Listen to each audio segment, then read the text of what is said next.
Good morning or good afternoon, I don't know.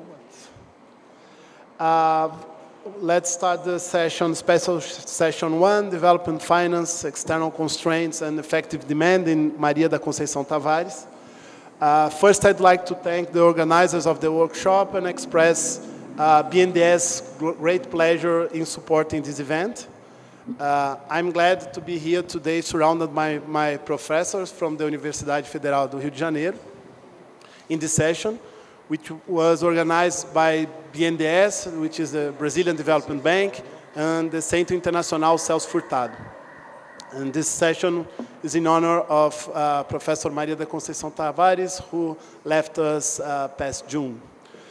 For those unfamiliar with Conceição Tavares, she was one of the greatest Portuguese-Brazilian economists and a pioneer in the structuralist traditions of CEPAL, the Economic Commission for Latin America and the Caribbean. The connection between Conceição and BNDES dates back to 1955, when she was hired by the working group CEPAL-BNDES.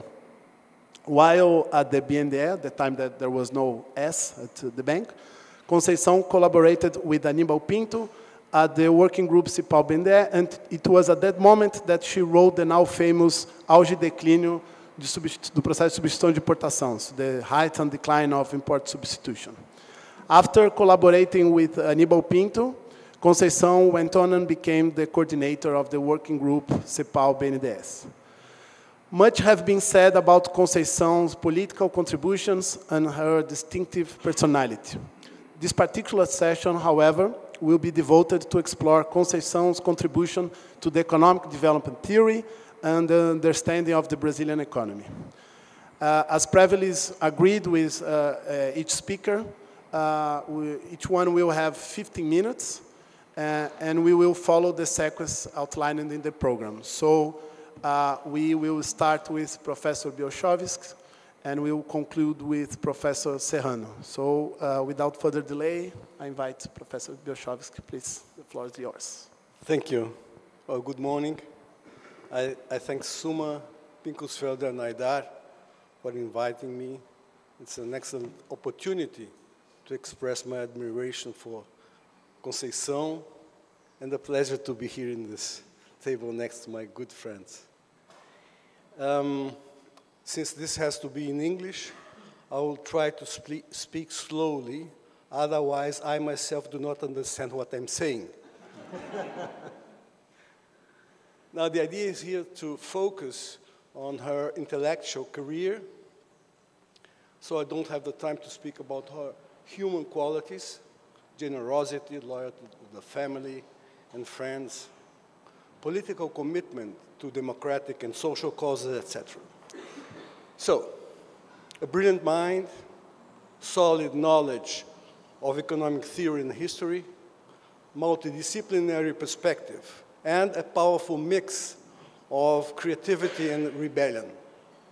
She challenged students and fellow economists here in our institute, in Campinas and other places, pushing everyone to think big.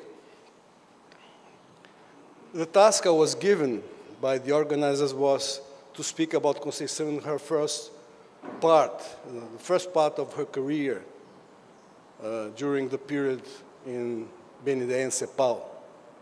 At BNDES, she was involved in the implementation of Kubitschek's target plan in the second half of the 50s, but perhaps the most important contribution was as a lecturer in the famous CEPAL-BNDES pioneering courses on development in Brazil. She was a student in the course in 1960 and already a professor, a lecturer in the following year. Then she goes to CEPAL. Excellent choices, BNDES and CEPAL. BNDES, the main development institution in Brazil, and CEPAL, the top think tank on economic development in Latin America. Of course, it wasn't just a matter of choice. She was also chosen due to her talents. Her early success only anticipates the fact that, as our friend Ildete Pereira mentions, Conceição became the most important woman among Latin American economists of all times.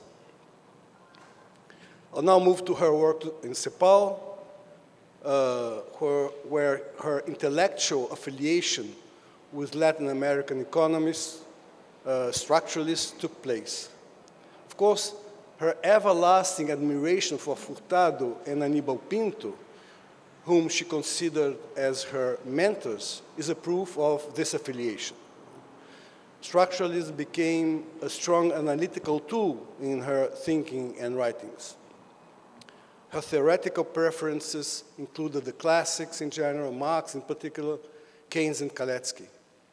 As to the demand-led growth, she probably was, or certainly was, the pioneer in this approach in Brazil, as I think you two will say.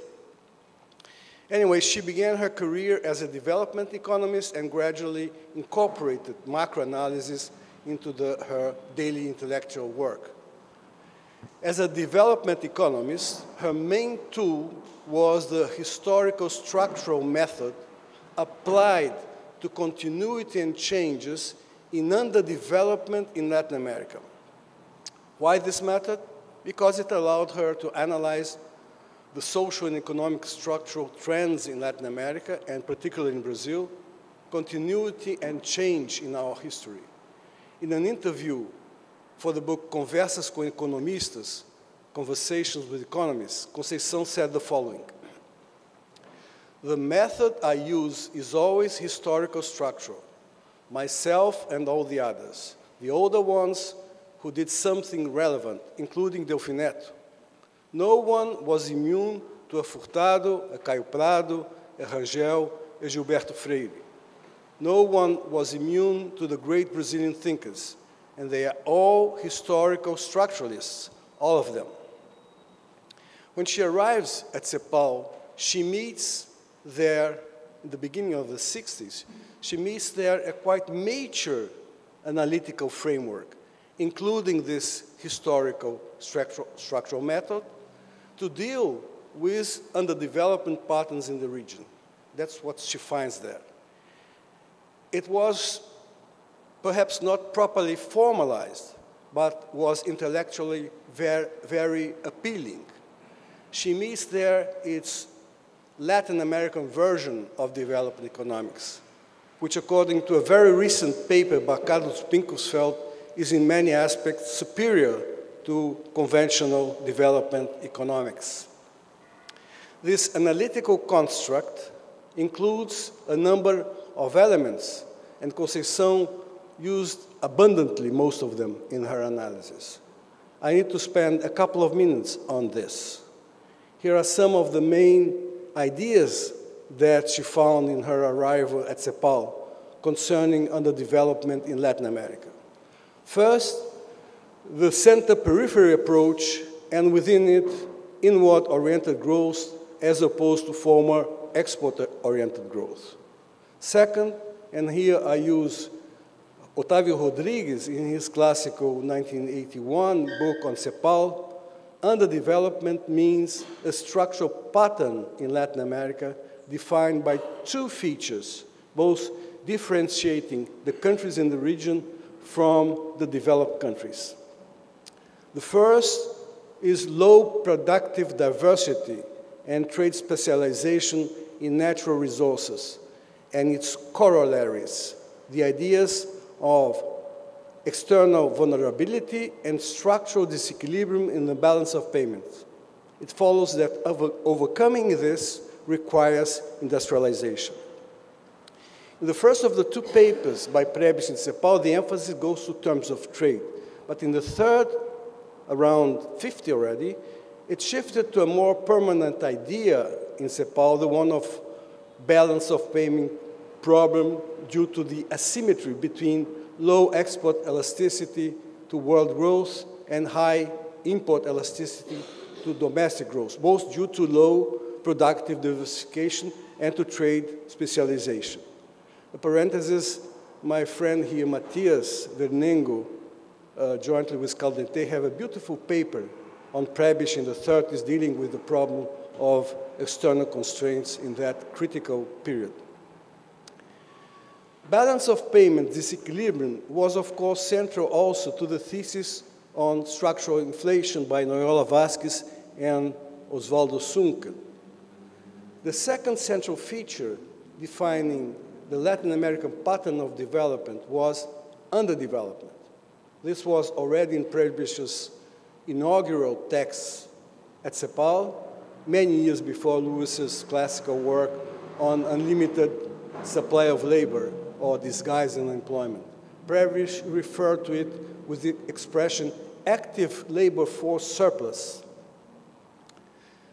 A decade later, when it became clear that industrialization was not eliminating underemployment, the idea evolved into what may be termed as underemployment resilience, as in the book Development and Underdevelopment by Furtado, as in Aníbal Pinto's texts on structural heterogeneity. Underemployment resilience results in resilience in income distribution, which also came in the 60s, as seen in the works of Furtado, Aníbal Pinto, Sunken, and also Conceição. And in all of them, you see claims for agrarian and other reforms so as to improve income distribution, which were at the center of the political economy debate in the 60s in America Latina. I asked Otávio Rodrigues, when I had the privilege of having him as my consultant in the organization of the book on 50 years in CEPAL, if he should not have included a third feature in CEPAL's central ideas on development pattern. And he agreed, to my joy. This third feature was state and other institutions in Latin America are not sufficiently well suited for the main development tasks, therefore limiting the ability to govern the development process. This was present in the early CEPAL thinking and was never abandoned by the institution. Okay, Conceição was deeply influenced by all that. And here comes the basic point I want to make. She was a very influential economist discussing Brazil under patterns of development, this framework. And most importantly, within this framework, she was the Brazilian economist most dedicated to explaining patterns of growth. For those who are not familiar with Brazilian economists, here in Brazil we've had a golden quartet of structuralists, Furtado and three others, who we proudly say here they were professors at our school here, Lessa, Castro, and Conceição. They each had their own specialization. Furtado focused on underdevelopment analysis, Lessa on the role of state, Castro on productive structural and technical progress, and Conceição on growth patterns, especially in the dynamics of the Brazilian economy. During her time at CEPAL, she wrote about growth patterns mainly in two influential papers: low productive diversity and external constraints are central in the first one, the classical rise and decline of the import substitution process in Brazil. And I quote, "Our central thesis is that the dynamic of the process of development through import substitution can be attributed, in short, to a series of responses to the successive challenges posed by the strangulation of the external sector.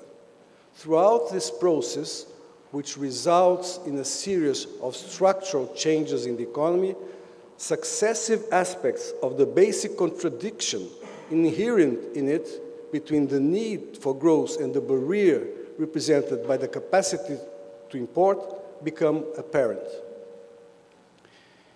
Effective demand was not at the center of this paper, but consistently with the idea of a decline in import substitution as the engine of growth, this is the title of the paper, she concludes the paper with remarks on how to make the transition into what she calls a self-sustained model of growth.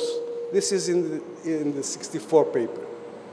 And there she uses 3 effective demand arguments.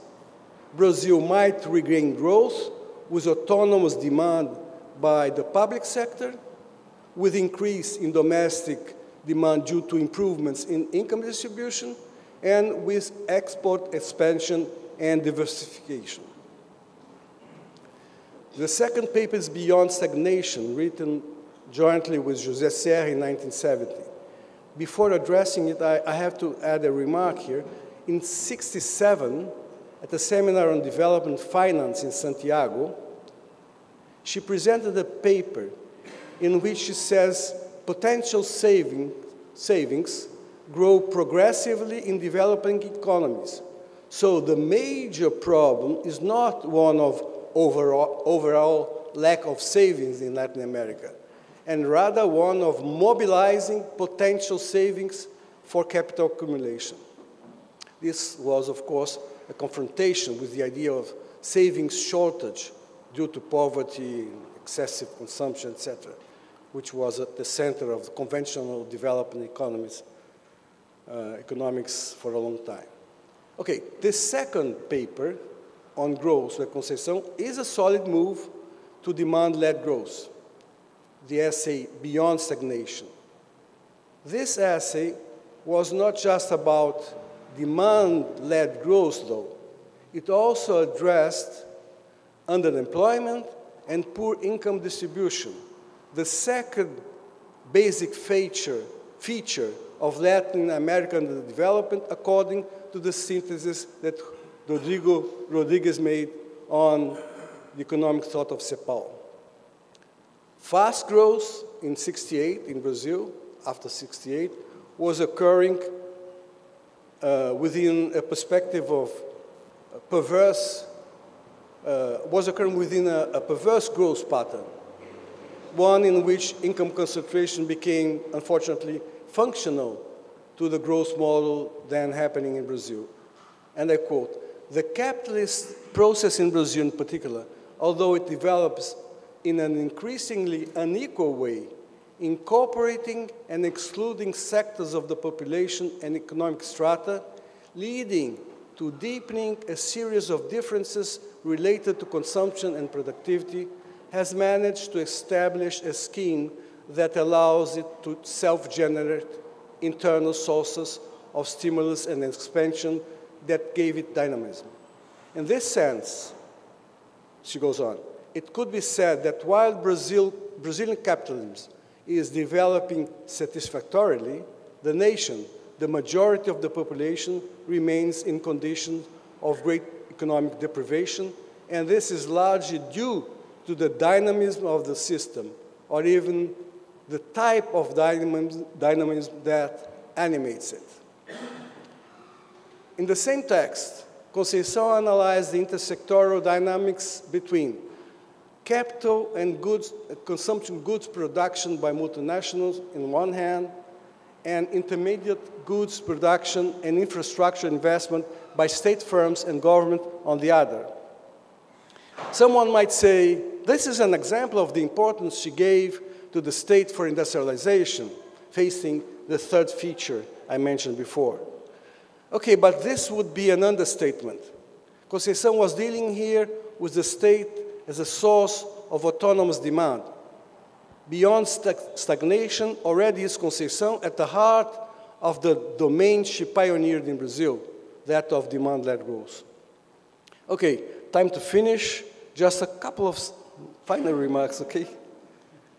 Her essay, Beyond Stagnation, did not completely satisfy her with the explanation of growth in Brazil after having put aside the import substitution growth mechanism. The unsatisfaction led her to another significant contribution to analyzing Brazilian growth, the idea of endogenous cyclical growth based on Karetsky, And just as a curiosity, she had a group of study on Kaletsky when she was still in CEPAL in Chile in 72. She wrote on endogenous growth in 2 stages, 74 and 78. Her presentation of the first was done, I don't know if in this very room or a few meters away. I don't know if you were there, Carlinhos, in this presentation of the 74 thesis. You weren't. You were in the children garden, yeah, baby garden. And I happened to be present in that memorable occasion.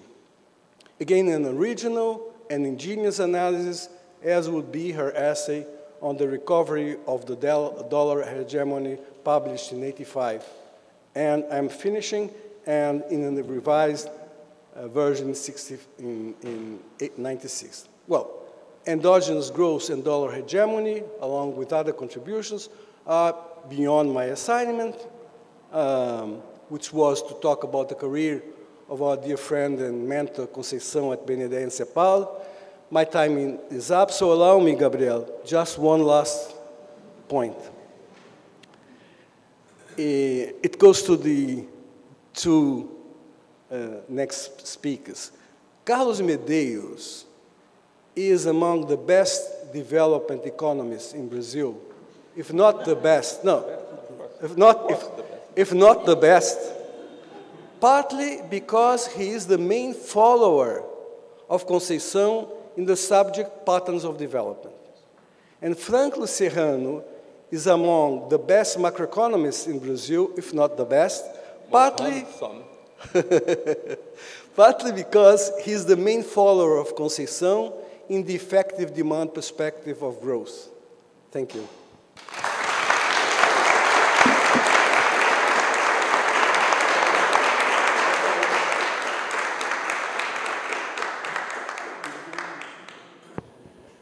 Thank you very much. Thank you for the organizer of this discussion about the contribution of Conceição Tavares. It's really interesting moment to say something. But I wrote many years ago a paper on a very important paper of Conceição Tavares, that she wrote this paper in 80, called Problems of Advanced Industrialization in Peripheral and Late Capitalism.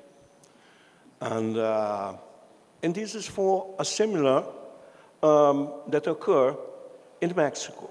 And my great friend, Moreno Bride, just had a picture of Conceição Tavares at that point. How can I put this picture here?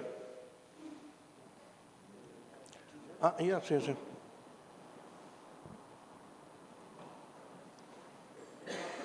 Yeah, yes, this is the picture. She's in the 80s. Yeah. Yeah, this is a Van Zilber. Huh? It's not Ricardo Suma with the beard? No. Yeah. Volta lá para o texto, né? Yeah. Yeah.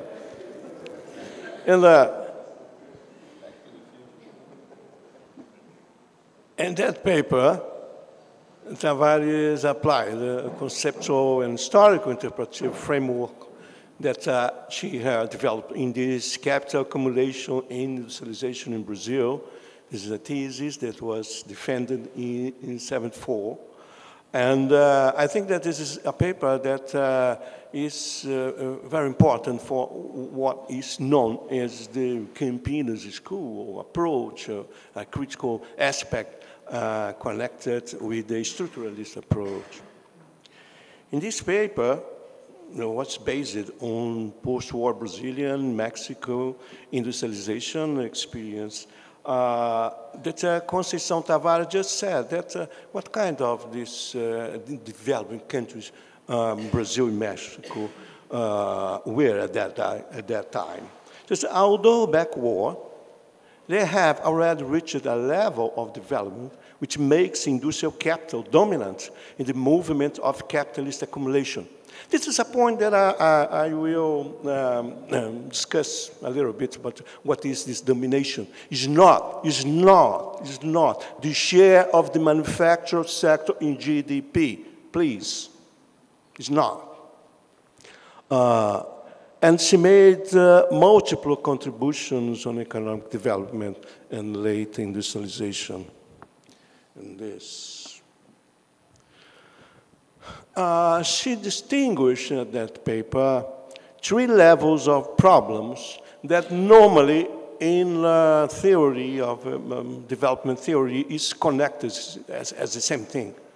The first problem is, she said, the problems that arise from the micro-macro disproportion arising from the transplantation of modern sectors into backward economies. The second is the problems associated with the production and consumption patterns led by large multinational in those countries, and the problems related to segmentation and marginalization of urban labor markets. The 3 different kinds of problems. The distinction between what Tavares called problems of the dynamics of late industrialization and those from the historical formation of societies, that is the base for understanding poverty in both nations, Brazil and Mexico, constitute, from my point of view, the great contribution of this test. Problems describe in a stylized way the pattern of development in Brazil, Mexico from 50s and 80s, but the main emphasis is during the 70s. This pattern is described as a pattern of accumulation led by industrial capital centered on the expansion of domestic markets. Of course, Mexico, after that, changed a lot of this, but Brazil is the same. What makes industrial capital dominant in this pattern, she argues, is not exactly the highest rate of growth and investment observed in period in most dynamic branches, industrial branches, as the consumer durables and the heavy industry and segments of capital goods. Or, as I said, mainly is not because the manufacturing sector has a higher level compared to GDP, but warned Tavares because they command the process of capital accumulation in the private sector. This is command. There is a dynamic dimension, as Fabinho does know a lot, but this is input-output production, although the connections that the industrial sector just has higher multipliers to induce higher investment in other activities. But it's not only this, it has very important connections with the influence of this sector in the economic policy. And in a kind of tripod structure was the main basis she presented in that paper. The process of industrial accumulation is described based on a historical pattern in which public investment in infrastructure complements foreign investment and private domestic investment. And this kind of tripod investment structure, she said that although it's subordinated to the big international capital, this dynamic, this connection between the 3 sectors make articulation of different fractions of capital and was important for the modernization of important parts of the older structure. Well, she said that from a macroeconomic point of view, the key element was to make the wage patterns be compatible with the consumption pattern and productive structure. These structures, I say, the pattern of wage and consumption and the production structure move independently of each other, but they need to be compatible. I think that in this idea, Tavares is not very different from what you say, the French regulation approach or the American social structural accumulation approach that you have to make a compatibility between different structures, and this is what make the main challenge, the main problem for the economic policy, how to make this work together. And so, if not, this compatibility occurs, she said, the industrial system is going through a structural crisis with endogenous roots. This adjustment and compatibility of these structures, as she described, that occur in Mexico and Brazil, is largely influenced by economic policy through tax, credit system, foreign trade, and all. The very point here is she highlighted is the capital goods sector. This is the very point that somehow I feel that is very difficult to find in this modern discussion on the industrialization, as that industry sector in general was a real very important thing, not the composition of the industry sector, and particularly the capital goods. But this was some that Conceição Tavares just came from, really her lecture on Marx and the role of Department 1 and for the auto-determination of capital accumulation and high independence or autonomy of a domestic cycle connected with this.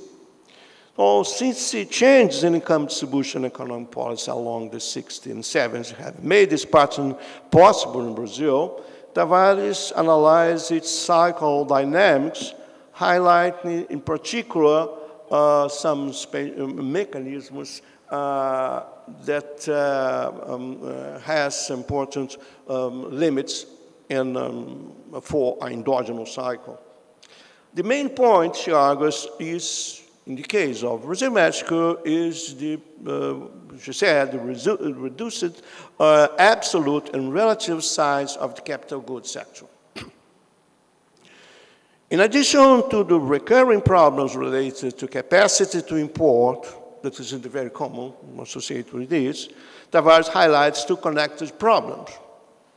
First, in this pattern, the rhythm of global investments become heavily dependent on the autonomous decisions of the investment, which the state associated with international capital plays a decisive role.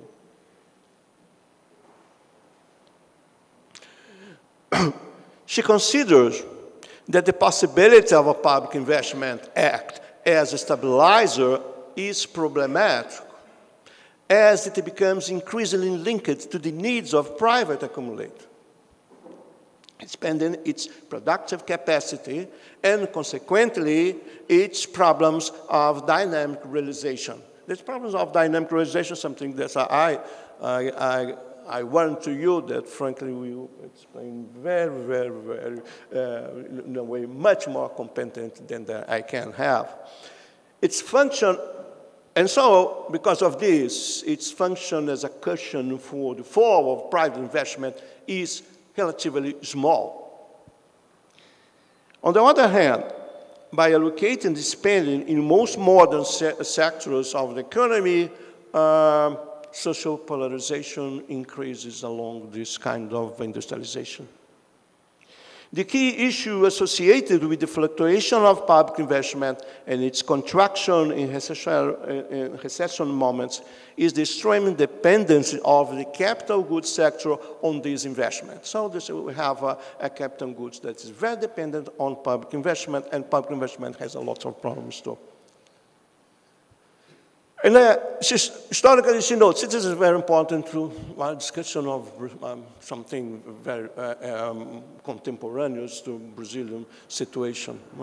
She said, the capital goods industry only had historical conditions to develop in smaller domestic markets through integration with natural resource and specialized sport, as said, as in the case of small European countries in the north of Europe, or for the reasons of the state, in most cases linked to security or military issues such as Japan and South Korea. Therefore, outside this case, only the public sector could claim to be the basis for the production of capital goods. But due to the problems examined in the case of Brazil and Mexico, the expansion of public investment directly and indirectly in this sector did not lead to the formation of a capital goods sector that allowed the endogenous cycle typical of industrialized economies. The analysis developing problems examining the structural and long-term conditions, but mainly, as I said, it's concentrated in the 70s that a lot of changes happened in the world economy. Something about development states, but this is something that is not that paper, but in a paper that she published a few years after, there's reflections on the state and the planning that was published here in 7 years after, in '87. He said, Tavares discussed in more detail the strategy in development in the world economy, considering that prevailed in Latin America a kind of interventionist development state. She said that. But, and of course, there is a connection with the discussion, but she made very interesting points on it. As you know, all here, I think, in '82, Chalmers Johnson published his classic book about Japan, in which Japanese state, through this action of coordination, investment, induced the process of a structural change towards high-tech activities. But this particular conception of development state, this is, I say, this is what I say. She didn't say that. I say that is a Weberian kind of development state. It's very important in Chalmers Johnson, but Amsden connected with industrialization in Asia. Tavares observed that the geopolitical post-war era gave Japan. She said that in this page. That Japan was an island surrounded by potential enemies from all sides.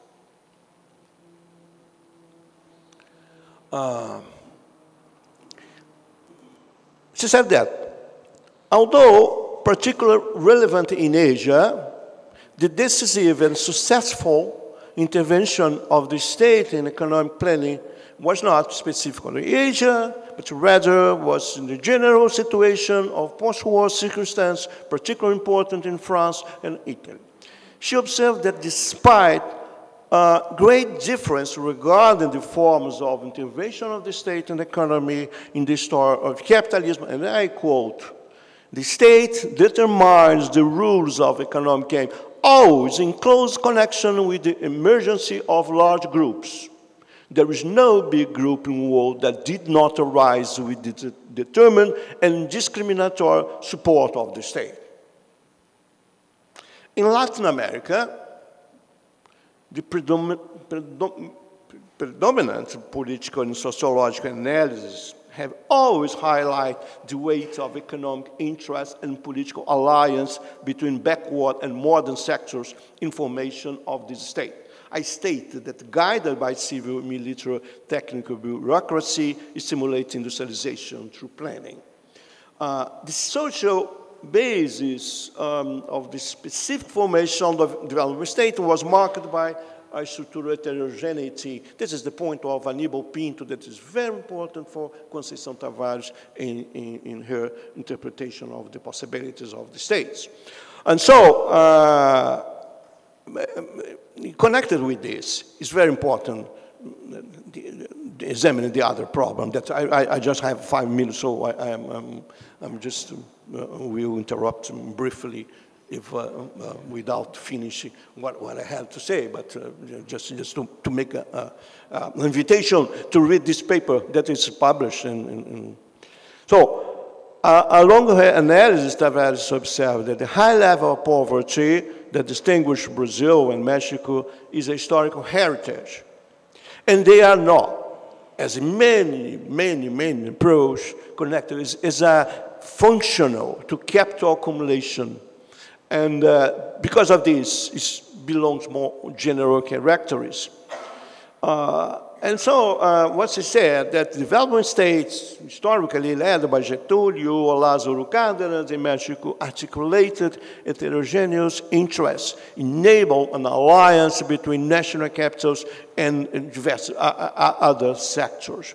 And this point, that Conceição Tavares just follows an idea that was developed by a great friend of her and us, and very important here in this house, is Fiore, has said that the distinct aspect of the formation of the states in Brazil, in contrast with reality observed in central countries, is that the political system has less ability to filter and mediate conflicts of interest, giving less autonomy for states and bureaucracies. And a point is that she made with Carlos Lessa and Sulamis Daim, that was important for reflection of Conceição Tavares in the capacity of the state, was that developmentalism occur in a socio-political context in which the subordinate orbits from the point of view of the industrialization are not from political point of. This is a kind of well, just to say some little words on that, and discontinuities in the accumulation pattern. The external debt increase that Brazil and Mexico just percored during the 80s was the result of external transformation. But and the previous problems, I think, examined by Conceição Tavares are very important for how to understand how the transformation of a balance of payment crisis in a very structural and state crisis and to open a new pattern of accumulation in the next decades.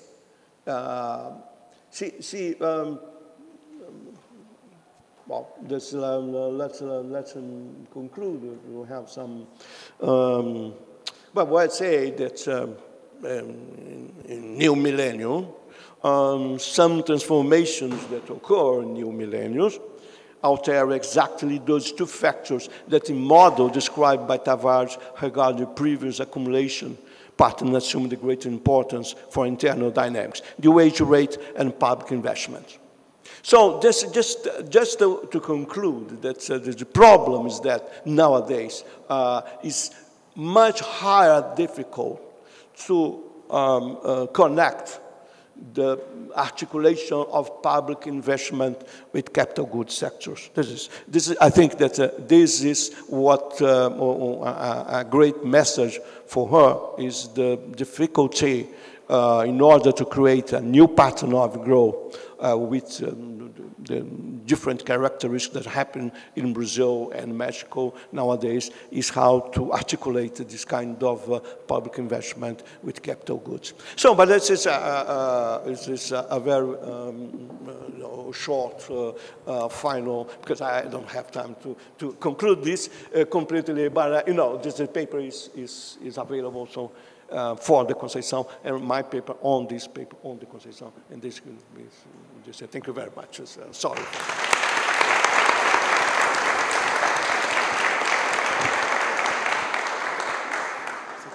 First of all, thanks to the organizers, and of course it is both a pleasure and an honor to talk about Conceição, who was my teacher, and nowadays they call mentor. This is a funny, a bit tacky name, but that would be the case, with the difference that, nowadays people say that your mentor should take you out of the comfort zone. With Maria da Conceição Tavares, there was no comfort zone. So he was a super mentor. And that made us all much, much better economists, much less idiots, as she would say, kindly, and less stupid, and improved even the work of those that either partially, like me, or others completely, disagreed with her. So this is not easy to see from her published papers, because a lot of her influence is through works of her students, her enemies, and all that. The quality of someone like this, that also she formed a lot of people. For instance, I always say Maria Tavares, I told her, she was the most important economist in Brazil ever, not woman economist, no, the best, period. And she said, no, there is Furtado. And I said, okay, but you taught here, you formed a lot of people, you debate during years. He was teaching in France, and we all learned a lot of it, but that's why I say, and she said, oh, okay. She was happy with that. And it is true. She had this thing, important thing about collective work that we see here in this seminar, how we, working as a group, achieve much more. It's something that I learned especially from her, and then later by our also late, great Pierangelo Gariani. No wonder this seminar has this particular twist. And I will speak only about the Conceição as in a very complementary way with our two friends spoke. But, Conceição Tavares liked these Kalekian department schemes, and she emphasized the importance of what you used to call D1, the capital goods sector that produces capital goods sectors of Medeiros. So Conceição was the D1. She produced us, who produced the thing. So I want to talk a little bit about the tools that she gave us. Was a great improvement relative to the tools available to the usual development economics. This is, I think, is the most important contribution in this regard. I'll talk only about that. Now, the main influence in this regard, of course, the spreadsheet in the external constraint, but in what relates to demand-led growth. In fact, paradoxically, the first big influence was Furtado, because in his book, The Economic Growth of Brazil, he makes one of the first pioneering analysis of demand-led growth in historical context of developing countries. Since later, he switched to sort of Harold Dahmer savings constrained growth. I never understood why, but she didn't.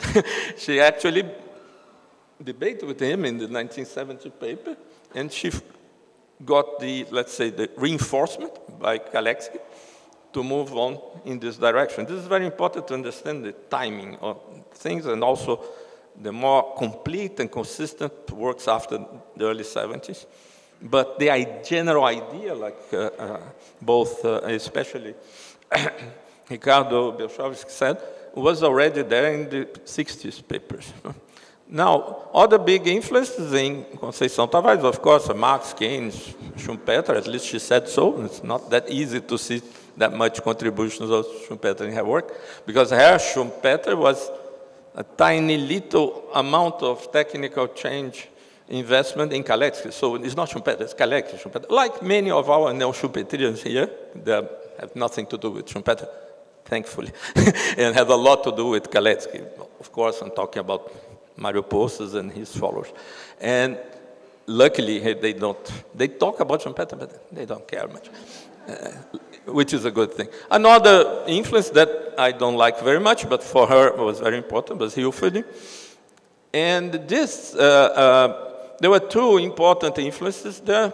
Inácio Rangel was, I forgot the G, is Ignacio Rangel, I wrote wrong, but who was at the BNDES. No? She doesn't quote him much because he didn't write much about the stuff she was doing. But even the historical structural method and other things, of course, Inácio Rangel was self-taught, very peculiar, but a huge influence. And also this idea of thinking always in terms of cycles, it's very much a Rangelian idea. This strange combination, Marx, Kalecki, Keynes, Schumpeter, also is in Rangel. So this is one of the influences that have been downplayed in the history of her thought. And another one that is also, I couldn't find any citation, is Sweezy, in the sense that even, Sweezy had a lot of limitations concerning the theory of value distribution. Let's not enter into that. Many of them coming from IE-UFRJ. He liked IE-UFRJ. He liked the idea of, although Marxist, he emphasized the importance of the surplus, the realization of the surplus, the role effect of the separation between the problem of demand, the problem of the surplus. So he was in the background because he made many people know that these authors existed. So in this sense, it's another of the secondary influence, but it should be considered. But of course, the main one was Kalecki and Stein, his own main follower. Now, what is the relation between Kalecki and Conceição Tavares? Why I say it's very important what she brought us. As many of you know, Kalecki had three theoretical frameworks, one for capitalists, one was for socialists, and for the so-called mixed economies. Kalecki used the effective demand determines output in the short and the long run in what he calls capitalist economies. Of course, the socialist economies are constrained by capital. There's no demand problem, and so there is a continuous forced savings process with full employment, not through substitution, but full employment is both a right and an obligation in a socialist economy, and therefore the productivity is low. Yeah, sure, you can't throw people away. The productivity is low, okay. And there was the mixed economies, and as usual, is the glass half full or half empty? Kalecki thought that it was half full, that mixed economies, which were not all developing economies, but developing economies that had a large developmental state, like Brazil, Mexico, and India, for instance. Particularly, he worked in the India plan. He believed they are more similar to the socialist economies, and therefore, when dealing with developing economies, Kalecki always used the forced savings sort of Cambridge model without full employment, of course, with full employment of capital or other constraints, but not. And the big thing that Conceição did was say, no, this is not a good representation. Capitalist developing economies, even the ones that had a large intervention of the state, well, the central economies had large intervention of the states in the post-war. That was not so different. Medeiros talked about her paper on planning, that talked about France and all the things. So the distinction was more degree, it's not a different kind. And I think a main contribution was saying, listen, the late industrializing peripheral economies are just capitalist economies with certain characteristics, of course, important. But they work in the same way. They produce what there is demand for, prices have to cover costs and generate the surplus. There's no need to follow this thing, which is a tool for planned economies. And it's not the same. It's market, capitalist economy.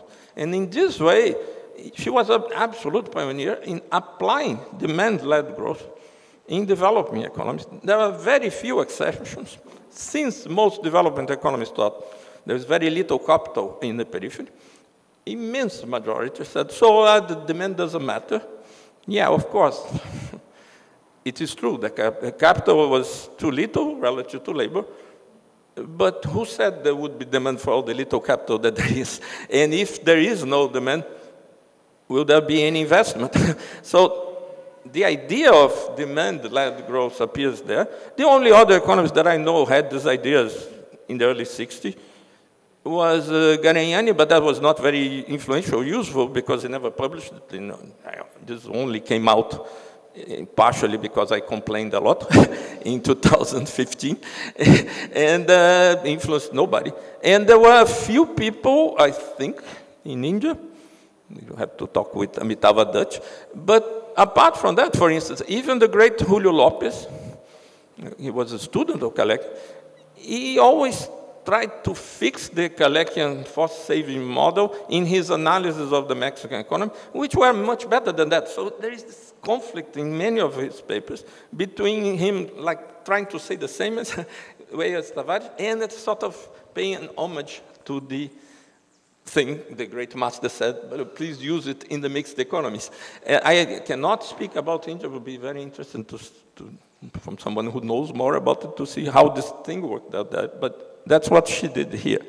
And together with this idea that demand-determined output, which in Kaleki is very important in this, of course, non-force-saving context, you have this analytical separation between the determination of prices and quantities, which for many of you, it's quite obvious after all the work by Gariani and the Zrafians clarifying this for many years, but it was not obvious at all. And the only author who used this consistently in the way he could was Kaleki. And this is, implies also, and this is very important to our discussion here, the absence of any necessary relation between distribution and capital accumulation. Contrary to neo-Kalekians that have been trying to find either wage-led growth or then later Baduri, Maglin, profit-led growth, Kaleki himself did not think there was any necessary connection, and Maria Tavares also hasn't. Critique of Furtado, critique of many people, there's no connection, positive or negative. One thing has nothing to do with that. Capitalist economies can grow with any income distribution, good, bad, or horrible in the case of Brazil, provided demand is growing. And this is not common even nowadays. And he was one of the few people who follow Kaleki's lead on this regard. Another thing, so after the 70s, he clearly said that neither potential savings, or like reducing consumption would not increase investment, nor forced saving was important for development. And again, Conceição considered effective demand, and this is a phrase by Baltar and Posses, it's very good, following her ideas. It says, effective demand should be seen as a solution, not a problem. It's not something that happens in crisis. It's relevant when you have when it lacks.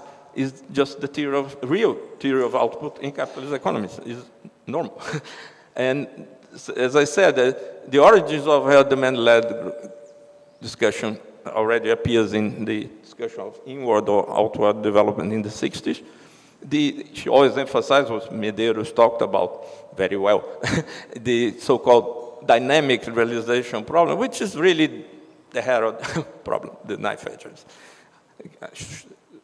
reconciling the capacity and demand aspects of investment in the longer run and preventing instability. And of course, she talked about the important role of non-capacity generating autonomous demand. And she talked also about autonomous demand. Now, she had this idea that growth pulled by non-capacity generated effect demand was sort of a phase of a capitalist economy, which when they actually achieved what Medeiros said was difficult to achieve, they got this capital goods sector capable of generating its own technical progress, then something more like the Kalecki model with the trend would become possible. So although you had these other sources, you didn't need it so much, but this was not in general, and this was just if you had this D1, the technological, creating technical process. Of course, some of us, I have some doubts about the feasibility of this generating growth, but in any case, she went in this direction. And in what regards this autonomous investment, one important contribution that was mentioned already by Ricardo Bielschowsky was that the point very early on was not lack of savings, because one way or another, through forced savings, for example, investment always generates the savings required in the aggregate. I mean, it's not a problem as such, but the problem was the so-called funding problem, which has nothing to do with saving, it was very clear to us, but the mismatch in the time frame of your returns and your debts, and therefore involves discussion of institutional creation of long-term debt, and, very important, the question of lender of last resort, or maybe penultimate resort, the BNDES, that in order to have the investments that would change the structure of the economy that she wanted so much to happen, in order to create these big firms that would generate endogenous technical change. Now, she also worked, to go very briefly here, because of the separation between prices and quantities. She was very clear about the need to distinguish between cost push and demand inflation, in a period in which most structuralists still use the forced savings as a shock and the other cost things just as a propagation mechanism. She introduced the discussion of Stein, of Silus Labinis, even brought these people here in the middle of dictatorship, and the late work of Hicks, the more heterodox work of Hicks. She had this discussion of fixed and flex prices, the importance of distinguishing between nominal real markups, which are another limitation of the neo-structuralist approach that started using markup prices, but this markup fell from heaven. In this, she was following Roberto Frankel's, which in a way was following an influence from the Cambridge Economic Policy Group, Godley and others. And there is a part that's very little known of her work.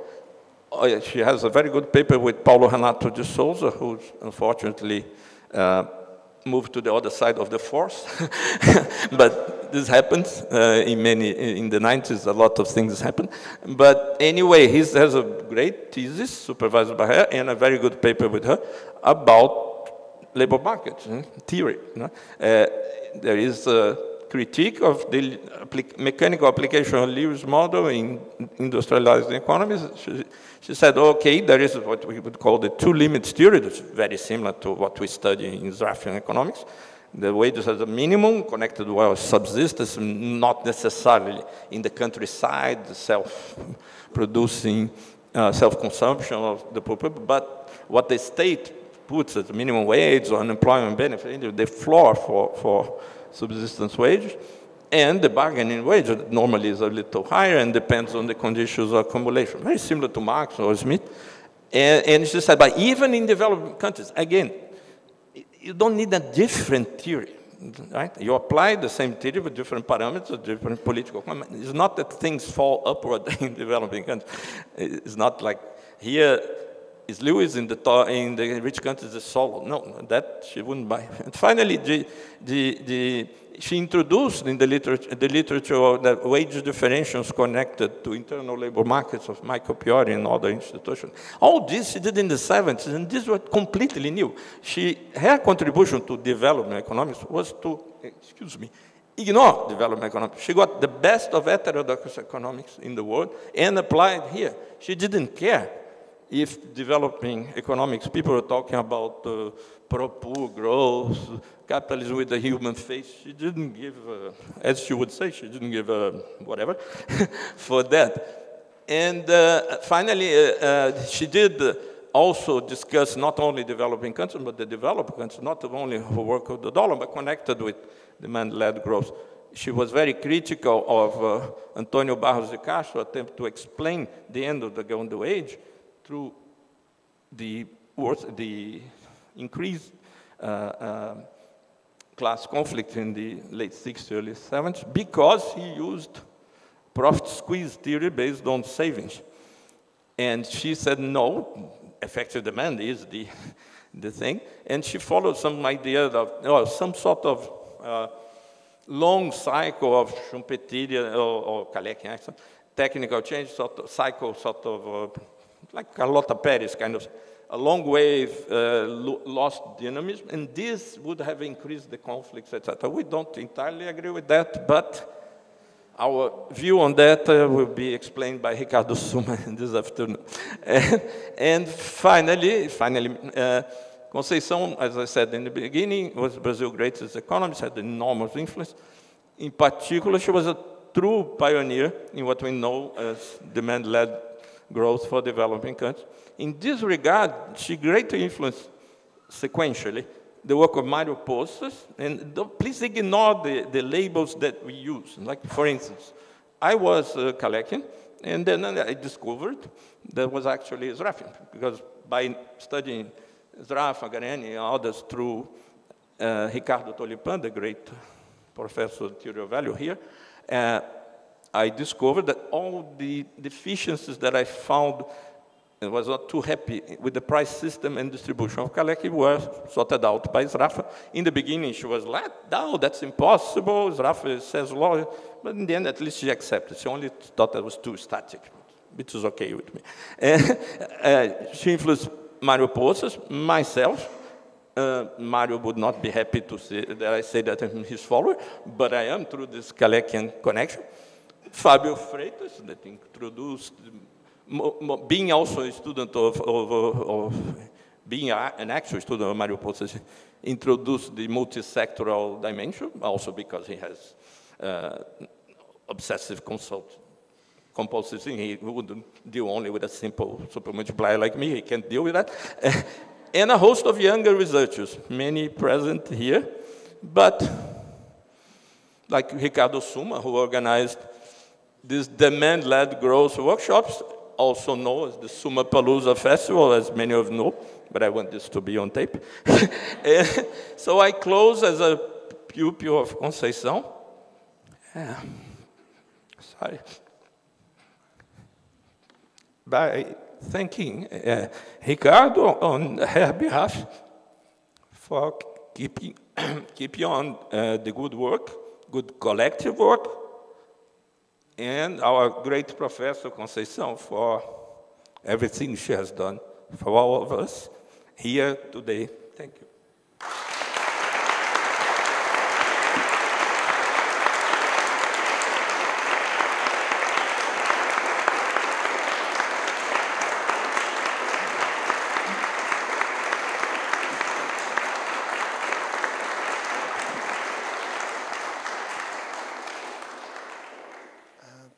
Thank you, Ricardo, Medeiros, and Franklin for this brilliant discussion. I think we don't have time, right, Suma, to questions. I think we better go to lunch. Yeah, I just want to take the opportunity to say that last year, BNDES recreates with CEPAL the working group, CEPAL BNDES. It took us 1 year. I don't know if back in the 50s they had the same lawyers we have today, but it took us 1 year to finish the contract. We finally did it. And we are relaunching the Economic Development School that Professor Ricardo mentioned, that Conceição was a student and then a professor there. And we are relaunching the school probably the beginning of last year. It will be open for Brazilian researchers. It will be open for Latin America researchers. Probably the Comissão Andina de Fomento, the CAF, will join us in this partnership with CEPAL. So soon we'll have more news about that. And thank you for all for this amazing session. Thank you.